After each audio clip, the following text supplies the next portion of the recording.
Hello again, all you lucky people.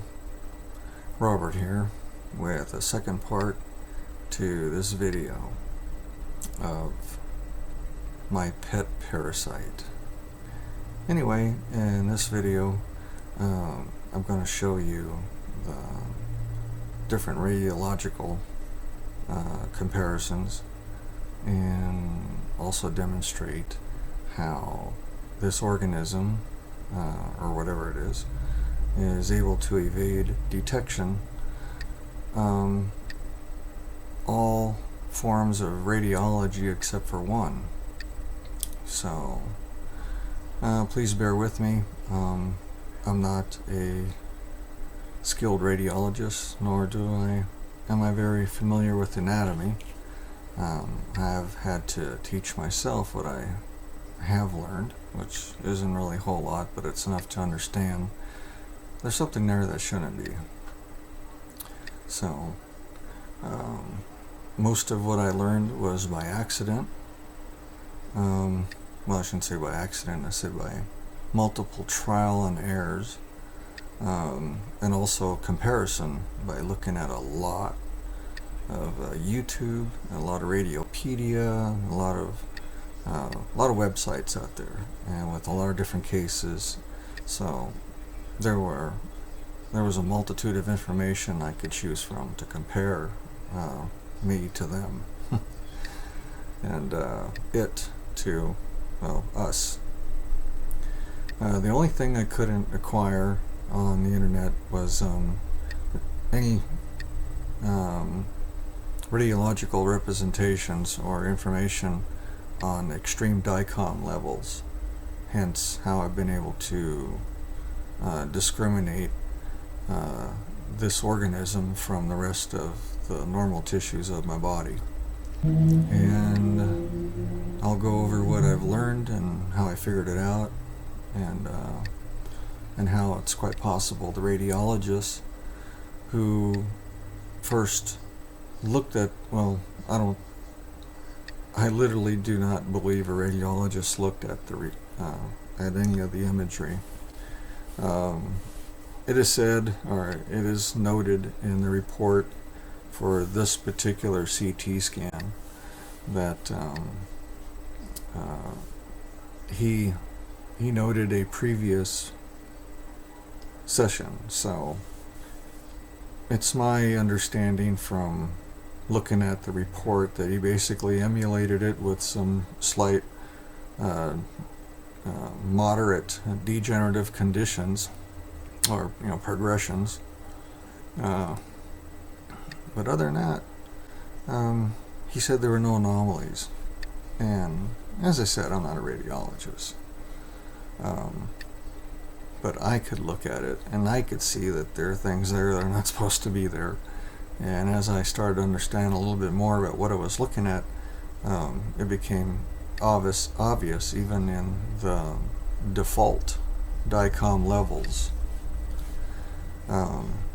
As I said, at first I was utilizing standard DICOM levels to try to see this thing and pointing it out to specialists, and they didn't. Each one of them, even internal medicine doctors, orthopedic doctors, heart specialists, they all said the same thing. Oh, we're not qualified to read that. I said, well, you asked, you are qualified in radiology, right? And no, their answer to things that they don't understand is denial. So they basically abandon, I don't know if you would say, I don't know if I'm using the word correctly, abandoned, but they definitely neglected to provide any care, any suggestion, or even any advice as to who I might, what direction I could go to who do I need to speak to first about getting this thing acknowledged or confirmed. None of them wanted to take, all 17 of them now, because last week, there was 2 more. So, all 17 so far. And 3 of them were infectious disease control specialists. So, I I believe in conspiracies, but I don't think this is a conspiracy. I believe it, whatever this thing is, goes against academic paradigm and our medical academic paradigm. Technically, it's not supposed to exist, but it does. It has form, it has mass. It definitely has structure. And anyway, let's get to it. And prepare to be, of course, amazed and horrified simultaneously. And thanks for coming back and watching. I don't know how much longer I'm going to be able to do these videos, but I'll try to give you the full story before this thing totally bores into the rest of my brain and I go to sleep and don't wake up. Before we get to the video, just one other note. This thing seems to have the tendency to deplete my body of vitamin E. I could take 10,000 milligrams a day, and every time I go get a blood test, they say, oh, you're deficient in vitamin E. But you have a CRP level, which is a coronary reactive protein. Basically, it indicates inflammation around your heart and your lungs. So if you smoke a lot, you drink a lot, you eat a lot of fried foods and candy bars and cakes and all the best stuff that's really bad for you, your heart, the inflammation level around your heart's gonna reflect in those diagnostics on your CRP level. Anyway, mine was reading 10, 11 on some of the tests they did, so the doctor surmised, well, you're a fat guy, so it's all that junk food, all the sodas and candy and sugar. And I'm like, well, no, I don't eat sugary stuff. I like salty things, but I don't drink sodas. And I eat a salad every night. And for a while I was going swimming, taking my 80-year-old mom swimming, but eventually this thing became too painful, and I couldn't do that. But I'm probably the only person with a body mass index of 35.9, 60 years old, I weigh 250 pounds, and I have a CAC score, or a plaque score, heart plaque score of 0 across the board.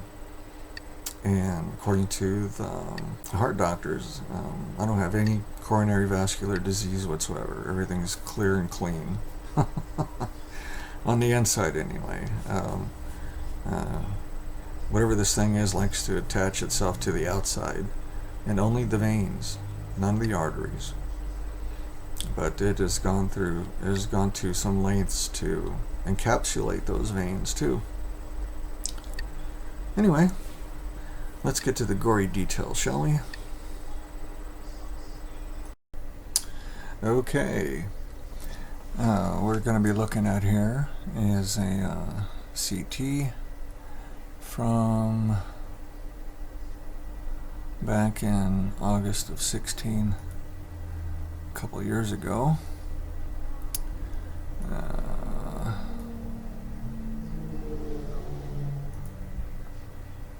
And actually, it was this one I wanted. There we go. And let's just make it one. Make it simple. Okay, let's pick on one of the first things that I saw. This is a coronal, of course. Get rid of all this lettering. And let me see if I could readjust this screen here so you could see a little bit better. Okay, got it centered. So let's take a look here. This is a coronal, so this will be like coming from the front of the body, or what they call the anterior to the posterior, if I'm not mistaken. And sure enough, there's the ribs and the sternum. This is standard DICOM filter. This is what a radiologist would see. So as he started flicking through the images, of course the lungs and the heart and the esophagus coming through, and then he would have seen the subclavian. Now, if a radiologist was paying attention, he should see this structure up here on the subclavian. It looks like a rose. But, it's definitely not supposed to be there. And let's go a little further. Looking at the various tissues. Over here in this little area of the brachial plexus, you'll start to see something. And it's not too discernible, but of course there's nothing over here that resembles the same thing. So, but just note that. And as you see, there's more of it over here and none over here. And even some extending right here. And of course it proceeds as you go toward the posterior or toward the back. It seems to be traveling along. And as you get to the shoulder blades here and the back of the ribs and the spine, you start to see some structure right here. And the structure, nor that little structure right there should be there. That V shape shouldn't be there. This is probably the typical artery that supplies your rhomboid and or trapezius. Yeah, I do remember seeing but this mess here, I'm pretty certain what this thing has done is it has encapsulated that particular artery that sits under the trapezius, and it is encapsulated and followed it all the way up. Anyway, as we go toward the back, and we're into my big old fat back there. Okay, so that's what a radiologist would have seen, just flying through it, you know, looking at the heart, the lungs, whatever. Not really too much detail, huh? Okay. So let's look at the sagittal. That's from the side. I can't remember if it's coming from the right or the left. But as you start coming up to the ribs, and halfway to the lung, you see my really bad pancreas. And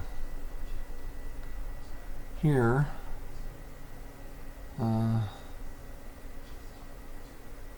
as we start to get near the spine, you start seeing the heart,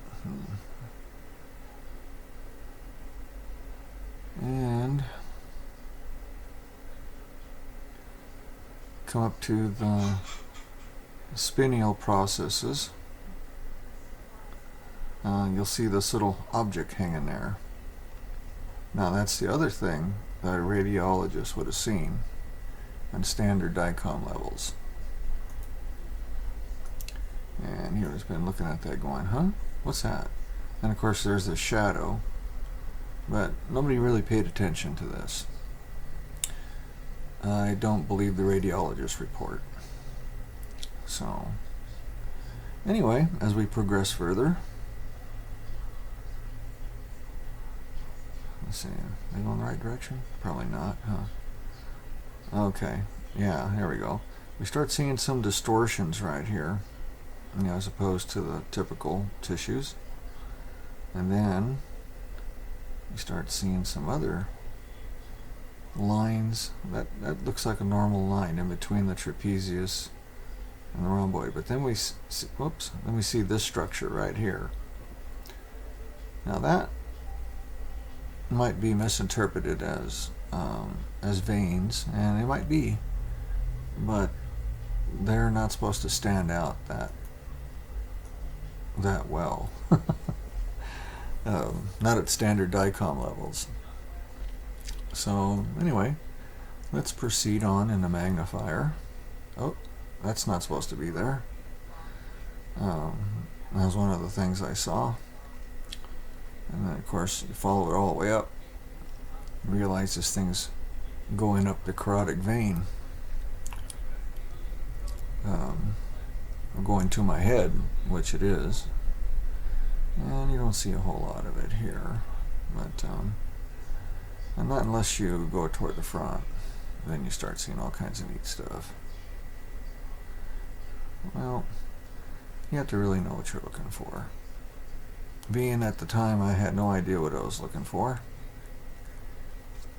I just kind of went along with these images and I tried to show them to my doctor, and they just scratched their head and kind of figured I was under some kind of marijuana psychosis.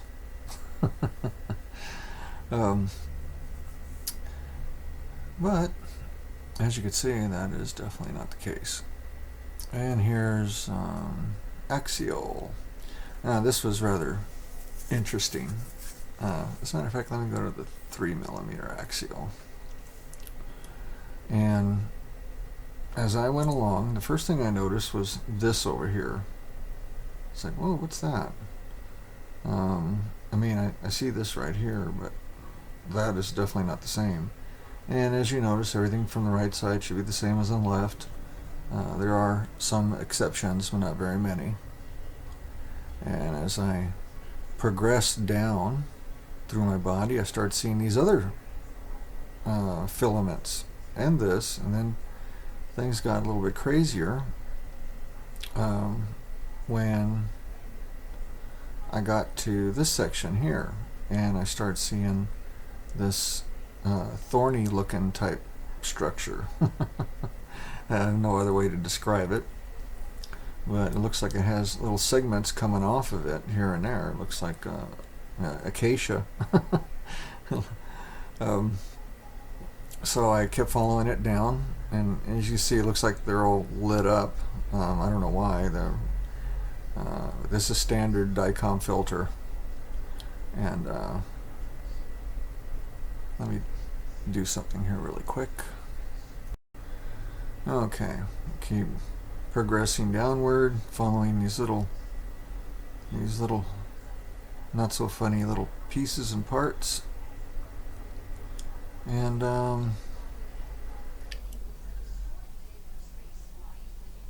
as you progress down toward the T5, T6 level, they start to converge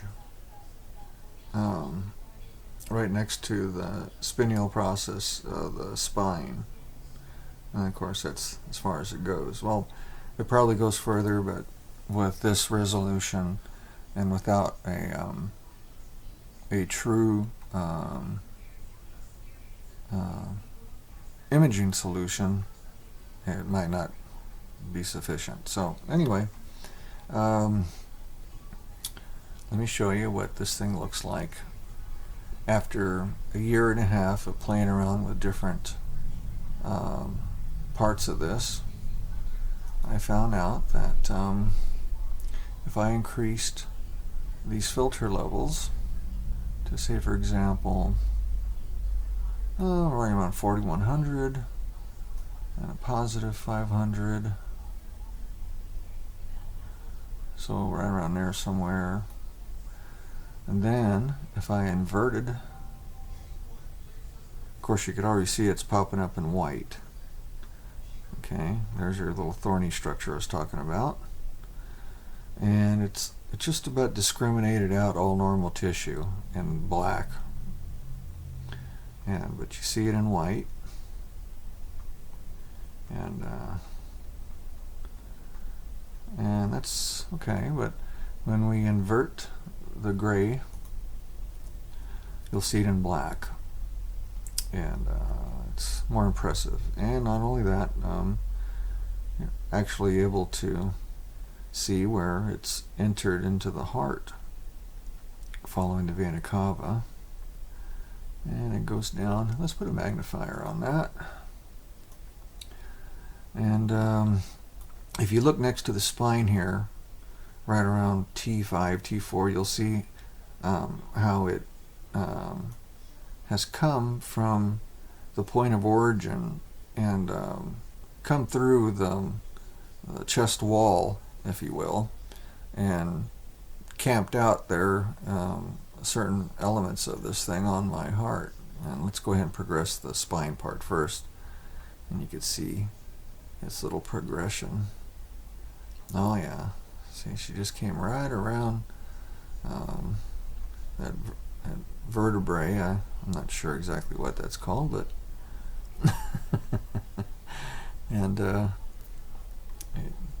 over here fooling around and came up through here. And there it is, popping its way up through there, going down, and here it is on the heart. And it actually accessed my heart from two areas. From the back, which you can see right here.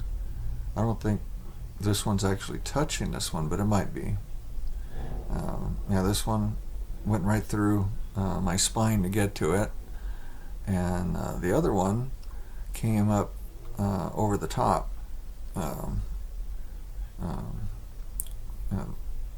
under the brachial plexus, and also created this neat little structure on the subclavian.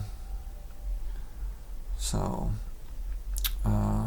let's look at it from another perspective. Okay, let's go to 5mm sagittal. 5mm sagittal. That's not such. Oh, I know what's wrong. Okay. That's 5mm sagittal. Okay, let's do the same thing. Let's go to these extreme DICOM level, 4100, right around there. Anywhere around 500 will work fine. And get our magnifier. Oh, invert. Well, let's go ahead and let's take a look at this. Let's get a magnifier on it so you can see all the gory details. Okay. This is that little structure on the subclavian. That's my subclavian right here. And as you can see, it progresses its way through and down and up and to the back. And I don't know about around the middle or up the side, but it's definitely working its way. Oh yeah, in my shoulder. It's in my arm, which kind of sucks. But let's oh, there it is. That's what I was trying to spot. All these gooey things up here coming on down and creating that root type structure. But in this perspective, you could see it kind of wiggling its way up my spine before it penetrated in my chest cavity. And let's go ahead and invert this grayscale, and that way you could see it in a little more of its glory, so to speak. And let's take it back to its little root. Let's see here. At some point, there's actually the thorn. There's the thorn. There's my buddy. That's what started the whole thing.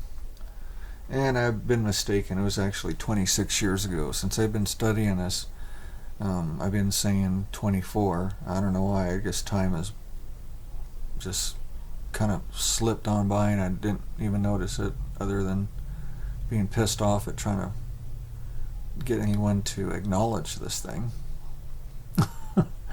But yeah, it's a very complex organism, and it's keeping me alive for a reason. I don't know what. Anyway, yeah, it looks almost like little pods up here, as shown in the first video.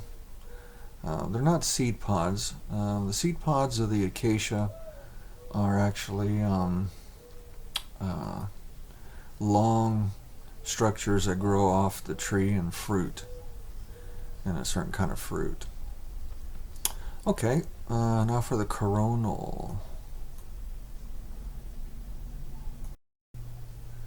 The coronal, let's go ahead and put it where you could see the creature and standard DICOM, and then we'll do our adjustments to 4100 or around there. Yeah, it doesn't have to, it's not rocket science, it's medicine. It's radiological medicine. Diagnostics. Anyway, as you can see, it pops up pretty good in this perspective, and as we progress, you can see the filaments of it just kind of going everywhere like plants do, especially when they're confined in a space that they really don't want to be. And there's a neat structure. It's at this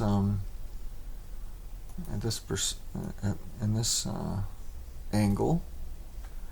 You could definitely see the familiarity with the little flower structures I was showing you in the first video. Isn't it special?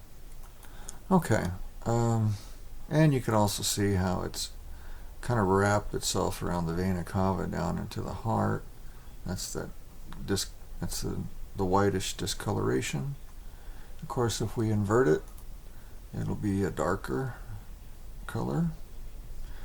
And if you noticed, with you could actually see some of the pods, they bloomed on one side of it, not so much on this side. Maybe that was the side I was lying on or something. It pissed it off. Anyway, yeah, these opened up. I presume that's what it is. It's all hypothetical, but I know one damn thing is that my vena cava, my subclavian vein, is not supposed to be that thick. Yeah, it's about the size of your finger. Well, maybe your ring finger.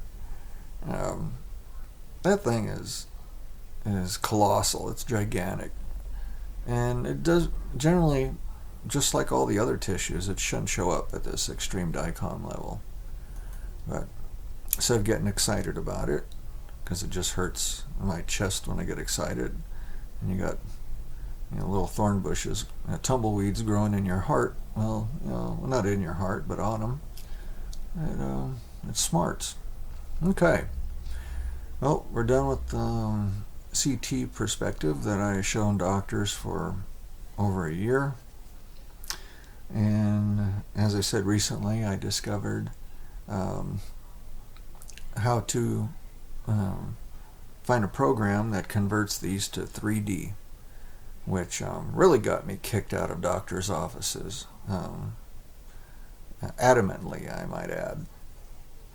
Okay, and I'll include that on the next video.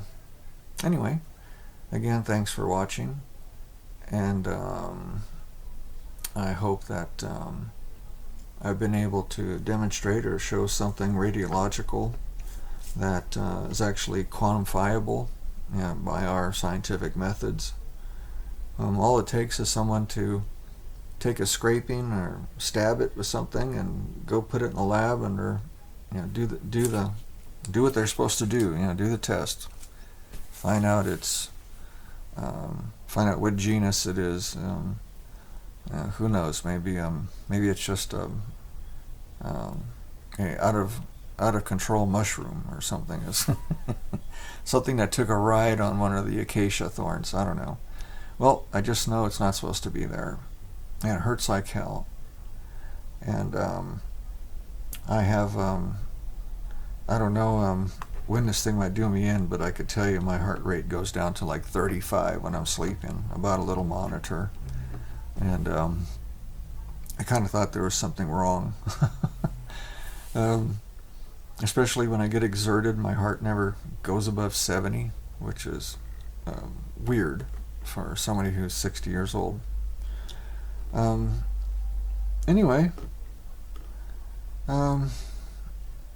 anybody has any questions or anything, please check me out. Give me a call, send me an email, flip me off, I don't care. At this point in time, the way this thing feels, I don't think I might be walking and talking, but when I go to sleep, I just might not wake up.